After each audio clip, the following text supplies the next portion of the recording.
Olá, tudo bem? A partir de agora você acompanha mais um Universiência, o primeiro programa brasileiro de TV e internet que é realizado por meio de uma parceria entre TVs e instituições públicas de ensino superior nordestinas. Veja quais as pesquisas vamos conhecer hoje. Cientistas da Universidade Federal da Bahia integram um projeto que analisa a poluição nos biomas do Oceano Atlântico. Pesquisadores da Universidade Federal de Sergipe analisam a influência do uso de oxigênio nas atividades físicas. Um perfil das afroempreendedoras da moda da região metropolitana do Recife.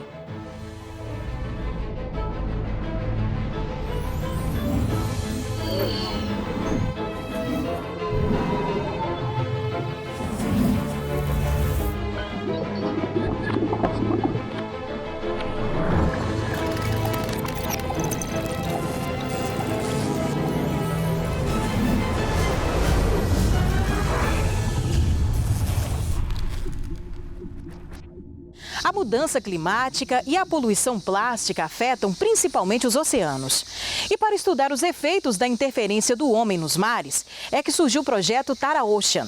Recentemente, o veleiro de pesquisa esteve de passagem em Salvador durante a expedição que integra o Programa Internacional de Pesquisa Atlanteco.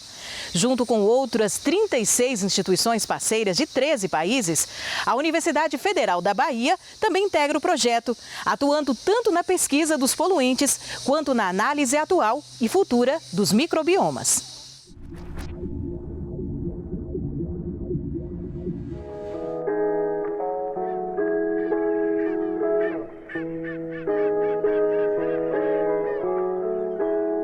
Pesquisadores da UFBA, junto com outras 35 instituições de 13 países, participam do projeto Atlanteco, desenvolvido dentro do veleiro francês Tara Ocean, que tem como missão estudar o microbioma marinho, suas interações com o clima e o impacto da poluição nos oceanos, através de uma expedição internacional pelo Atlântico Sul. Está aqui no Brasil, pela segunda vez, 10 anos depois da primeira passagem dele. E o Tara já há 20 anos vem fazendo esse trabalho de pesquisa científica sobre o oceano, sobre os impactos das mudanças climáticas, sobretudo na biodiversidade marinha, mas também é um embaixador da sustentabilidade dos oceanos. Então, sempre que nós chegamos a uma cidade, nós trazemos essa mensagem dos oceanos hoje impactados pela mudança climática, impactados pela poluição plástica, e tentamos sensibilizar a população, jovens, crianças, escolas, a essa questão da ecologia dos oceanos, que é pouco falada perto da ecologia da Amazônia, das mudanças climáticas, Então o Tara tem essa vertente de ensinar, de trazer essa informação científica também já traduzida para o grande público.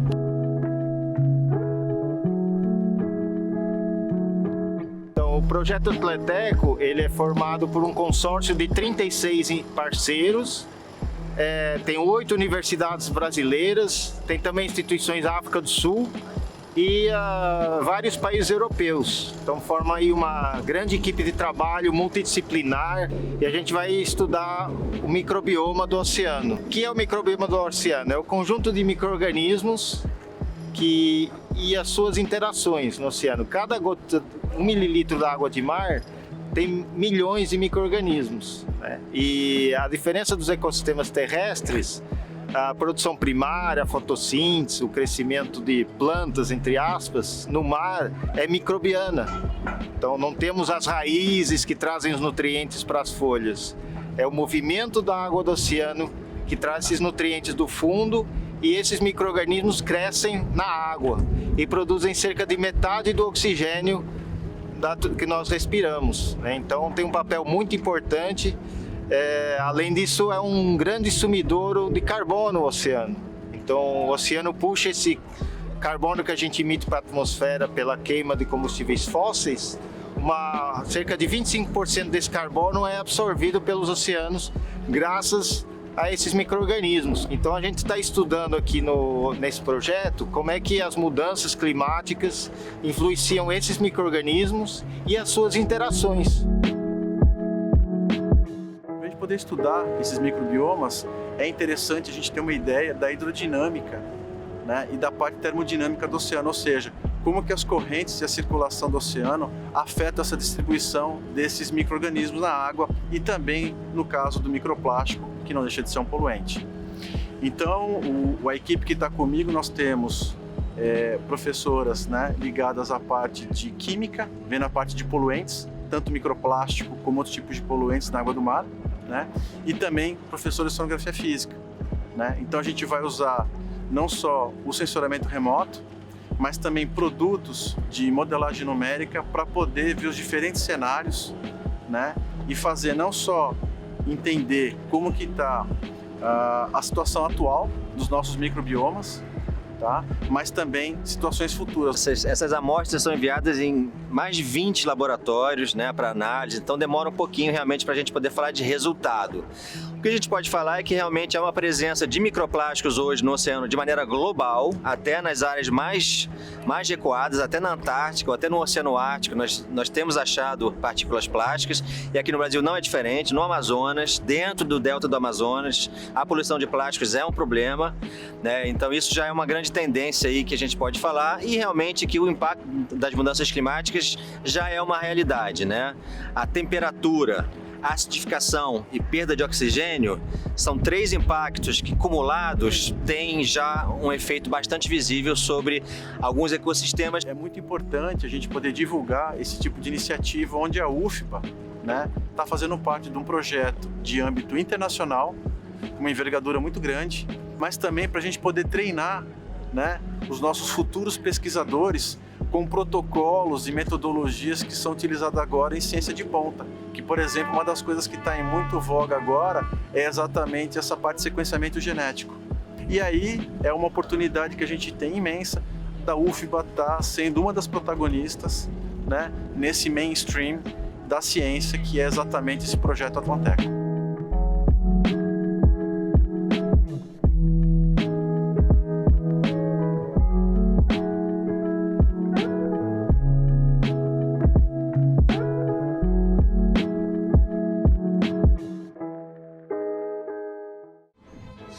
E no próximo bloco você confere, a Universidade Federal do Ceará acaba de desenvolver um protótipo de uma máscara de assistência ventilatória para pacientes com complicações de Covid-19. A gente volta já já.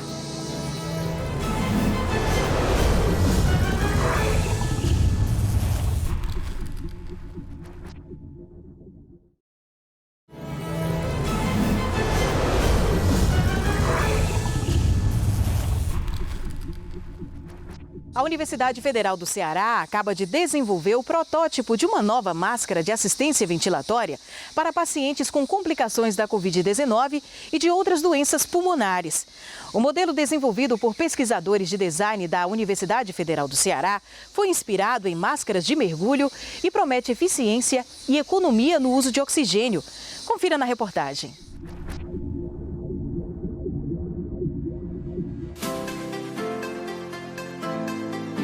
O Wolf Mask vem como mais uma alternativa com diferenciais interessantíssimos para contribuir para a ventilação dos pacientes que são acometidos pelo Covid e que demandam esse tipo de assistência. Então, trazemos uma inovação aí hoje, a partir de um trabalho de grupo e interdisciplinar entre vários departamentos.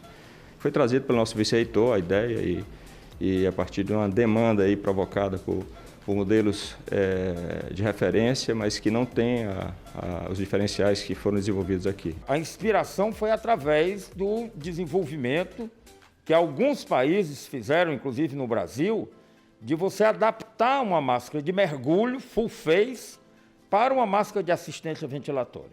E nós testamos essa máscara de mergulho e realmente a gente viu que essa máscara era eficaz, mas tinha vários problemas porque ela não tinha sido feita para ser uma máscara de assistência ventilatória. Essas adaptações elas sempre têm desvantagens, né? No caso da máscara de mergulho, uma das grandes desvantagens era a ergonomia da máscara, o que é algo significativo, já que o paciente precisa passar muitas horas com ela, né? Então, diante dessa situação, a gente começou a pensar que seria interessante, que faria sentido pensar uma interface toda nova e que ela tivesse a melhor adaptação possível para esse contexto. Tanto na Europa como em alguns locais do Brasil, essa máscara de mergulho adaptada, ela mostrou-se né, adaptada para uma máscara de assistência ventilatória não invasiva, ela mostrou-se eficaz.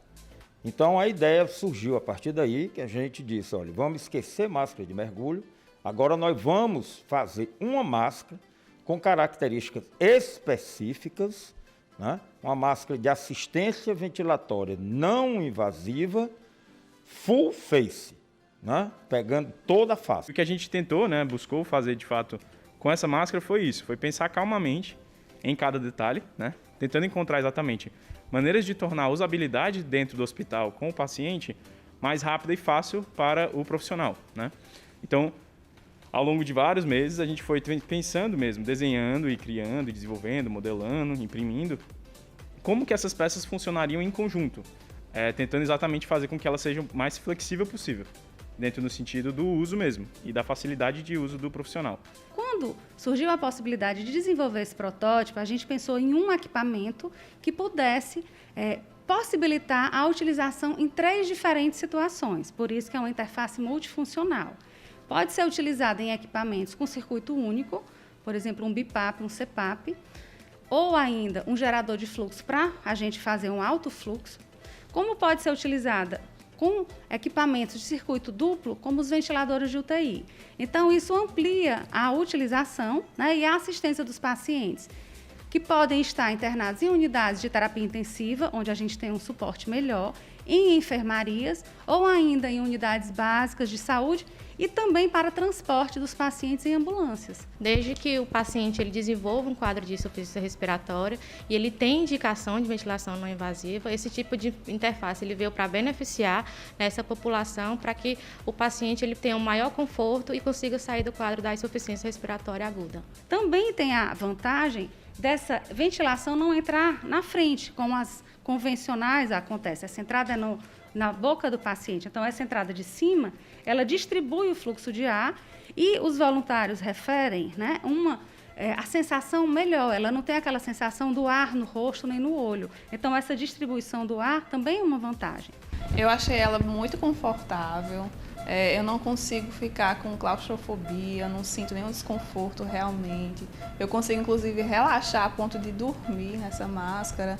Então, assim, vejo muita vantagem nessa questão da utilização pelo paciente. Essa nova tecnologia, ela tem uma grande vantagem, que é justamente a questão do conforto, a questão também da versatilidade, ou seja, poder ser utilizada de várias formas diferentes. E, além disso, a questão da economia, já que ela, muitas vezes, ela não vai precisar de equipamentos caros, como os ventiladores, assim como também a quantidade de oxigênio que é fornecido para o paciente é suficiente, mas o gasto é muito menor do que outras tecnologias. Então, essa foi a grande avanço, a grande inovação, o grande diferencial da Wolfmask. A gente chegou aqui numa fase de desenvolvimento onde a gente tem um protótipo que consegue ser usado em alguns testes clínicos, a testar se de fato a coisa funciona, se está legível, se está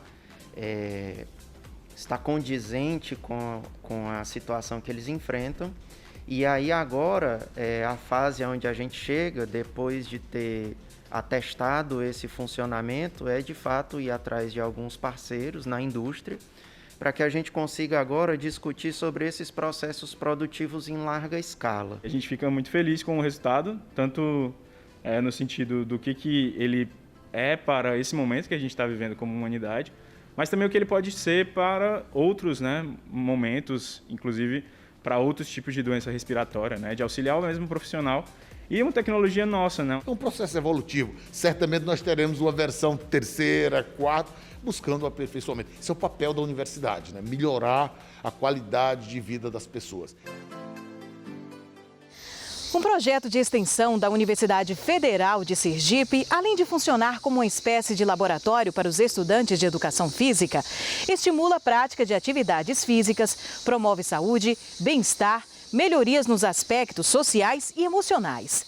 Além de incentivo à participação em provas de corrida, o projeto deu origem a uma pesquisa interessante sobre a influência do oxigênio nas corridas. Vamos acompanhar? O Clube de Corrida é um projeto de extensão aqui da universidade, vinculado ao Departamento de Educação Física, e a gente faz um atendimento através da corrida de rua, através da prescrição do exercício corrida de rua para a comunidade acadêmica, tanto os alunos, professores, técnicos, quanto também as pessoas que moram em torno da universidade. Eu voltei a correr com mais frequência no ano de 2012, quando eu estava iniciando o meu curso de doutorado. E eu estava num período de muitos estudos intensos e aí eu percebi que precisava de uma atividade física para poder equilibrar um pouco com a saúde mental. Aí eu encontrei na corrida essa prática e comecei a correr lá. Na época eu morava em Florianópolis e me fez muito bem e desde então eu não parei de correr. Ele surge em 2015 e a gente tem esses 6 anos aí através de muita teoria e prática, ou seja, tudo que a gente aprende na graduação, durante a graduação, até mesmo o mestrado, a gente consegue aliar a teoria com a prática. A gente gosta de falar que aqui a pista de corrida é o nosso laboratório. Nós gostamos muito de pesquisar aquilo que é polêmico. Se o oxigênio poderia melhorar ou não a performance. Porque as pessoas devagarzinho já estavam usando o oxigênio como uma estratégia, né, de melhorar a performance, mas melhora ou não melhora? Essa era uma questão, né? Nós pegamos um grupo apenas de mulheres, colocamos em laboratório em esteira e comparamos, né, mulheres que treinavam utilizando a recuperação com oxigênio, né, dando um excesso de oxigênio, ou seja, a hiperoxia, e a gente também fez a comparação com um grupo sem oxigênio. E a gente verificou que mesmo devido à polêmica, há uma evidência que parece que o oxigênio pode melhorar a performance. A do anti-inflamatório, o pessoal ia correr longe, ou seja, corridas acima de 20 km, né, 30, principalmente maratona ou as outras corridas que acontecem acima de 42 km. Então o pessoal já levava no bolso o anti-inflamatório, sabendo que vai doer, né, que a musculatura vai responder com dor, e antecipando a isso, lá no meio da corrida já tomava um anti-inflamatório. Só que o que é o grande problema? Eles estão tomando o medicamento sem uma receita, sem estar um uso correto, né? Em cima disso, nós fomos a campo, comparamos o grupo que utilizou anti-inflamatório, que não utilizou inflamatório, para ver se melhorava a performance. Nesse caso, nós vimos que não houve melhora da performance. Porém, a dor até reduziu, mas a melhora da performance não aconteceu. Ou seja, o que os atletas estão fazendo, estão mascarando aquilo que o corpo está respondendo, né? A questão que o corpo está avisando, puxa, você está correndo, né? Está começando a ter dor, tua musculatura está te avisando que pode lesionar. Mas se você mascarar, como é que você vai saber, né, a hora de parar? Aí o grande X da questão é um dos objetivos do clube de corrida, ou seja, é você ter a orientação. Porque é amplo, né? Você tem que ter uma orientação tanto da parte nutricional, quanto uma orientação na parte da tua periodização, ou seja, o pessoal começa a correr, imagina que correu quanto mais rápido, quanto mais longe, que isso vai fazer com que você melhore. Mas na verdade, um treinamento correto, você precisa ondular. Você precisa ter momentos que você tem mais intensidade, momentos que você tem que de fato descansar, momentos que você vai misturar a intensidade com intensidades altas e baixas, que você vai correr mais longe, mais curto, só que mais curto com intensidade. E toda essa periodização, ela que é o que o profissional de educação física faz, né? Muitos começam a correr sem qualquer tipo de orientação profissional e rapidamente se machucam. Sabe aquela história de você querer correr uma quadra e querer fazer isso o mais rápido que você pode e você não aguenta nem correr uma quadra? É justamente porque você ainda não tem essas orientações, né? E daqui a pouco uma análise do perfil social das empreendedoras negras da moda da região metropolitana do Recife. A gente volta já.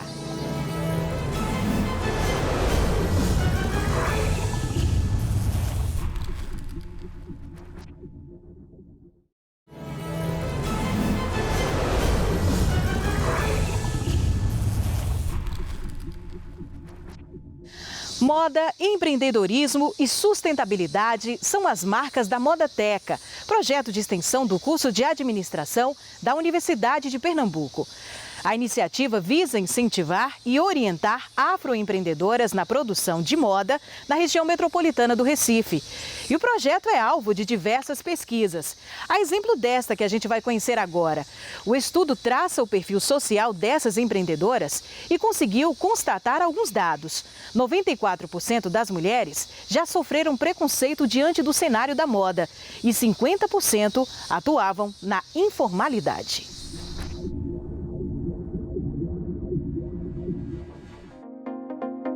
Bom, primeiro contextualizar que a gente está num estado de Pernambuco que tem um polo de confecções, né, e tem um dom uma inclinação para a economia criativa. Então, dentro desse contexto da economia criativa, nós pensamos no projeto Modateca para atender essas demandas ligadas principalmente às mulheres e ao desenvolvimento de nano e pequenas empreendedoras. Preferencialmente são mulheres, incentivar o empreendedorismo feminino, né? Então, nós escolhemos aí trabalhar com o afroempreendedorismo. Então, as mulheres afroempreendedoras, né, foi feito um chamamento público através das redes sociais, uma seleção, e aí foram selecionadas 26 marcas que já tinham um DNA da moda negra, autoral, né? Então a gente trabalha aí no sentido de desconstruir essa moda que foi colonializada. Aí, a partir dessa seleção, né, a gente traz as mulheres para a universidade, para dentro de sala de aula, e vai trabalhar os conteúdos de moda, de design, de economia criativa, de artesanato, de sustentabilidade, de gestão de negócios digitais. O projeto, a base é o programa de extensão, Modateca. Paralelamente, a gente faz as ações interseção com a sala de aula, com o ensino, com os alunos, e também vamos colhendo, ao longo das ações que são desenvolvidas na Modateca, material para pesquisa. Então, fazemos entrevista, recolhemos dados, fazemos análises. A gente desenvolveu uma pesquisa de acordo com o perfil socioeconômico das afroempreendedoras da economia criativa da região metropolitana do Recife. Então, a gente teve o recorte, que foi das mulheres empreendedoras aqui, que teve a capacitação no projeto. E aí a gente estudou e pesquisou, na verdade, o cenário econômico, como a marca dela se situa no mercado. A gente auxiliou no processo de gestão de negócios, no marketing, no empreendedorismo e, em geral, na economia criativa. A gente está vivendo aqui a parte prática, né, no projeto de extensão. Mas a gente entende que essa prática ela precisa ser reconhecida, analisada, adequada, né, e retroalimentar o sistema.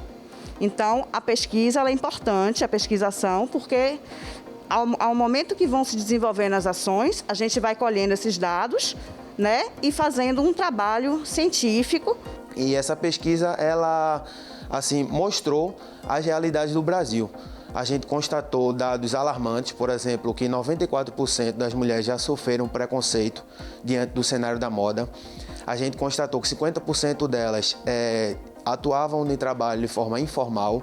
A gente conseguiu elaborar um material técnico que chama Dossiê de Moda, que a gente foi introduzindo esse trabalho de construção das marcas com as empreendedoras e aplicando um trabalho que junta o plano de negócios com o desenvolvimento da coleção.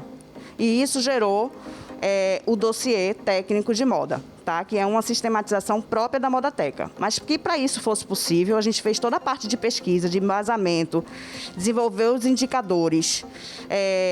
E aí essas análises fizeram as bases teóricas para poder a gente trazer essa proposta do dossiê técnico de moda. Há 6 anos a Zarina já existe no mercado da moda, essa moda autoral preta.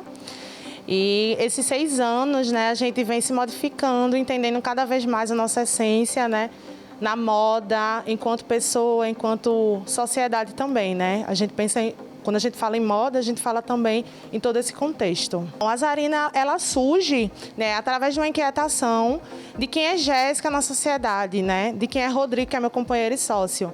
Então, a gente, nesse contexto de quem somos nós enquanto pessoas negras, né, a gente teve essa inquietação de se vestir. Então, a gente buscou trazer a Zarina, né, como forma de foco, exaltação também da negritude, né? Então, a gente traz tudo que a gente traz como viés de roupas, acessórios, recortes. A gente sempre está pensando, né, nessa população que tem essa invisibilidade dentro da sociedade, né? Que elas possam se vestir, se enxergar, se exaltar e se empoderar ainda mais. Pude desenvolver bastante coisa, né? E trazer para minha marca e tá utilizando até hoje, né? Como desenvolver um dossiê, como entender mais sobre as famílias, né, do desenvolvimento de uma coleção, porque eu fazia coleção, mas assim não tinha essa noção desse desenvolvimento, né? Então eu aprendi muita coisa aqui no Modateca, né, e aplico como essa última coleção que a gente está lançando, que é o Patuá Força Ancestral. E o Universiense de hoje vai ficando por aqui. Na próxima edição voltamos com mais pesquisas científicas do nosso Nordeste. Tchau, tchau e até lá!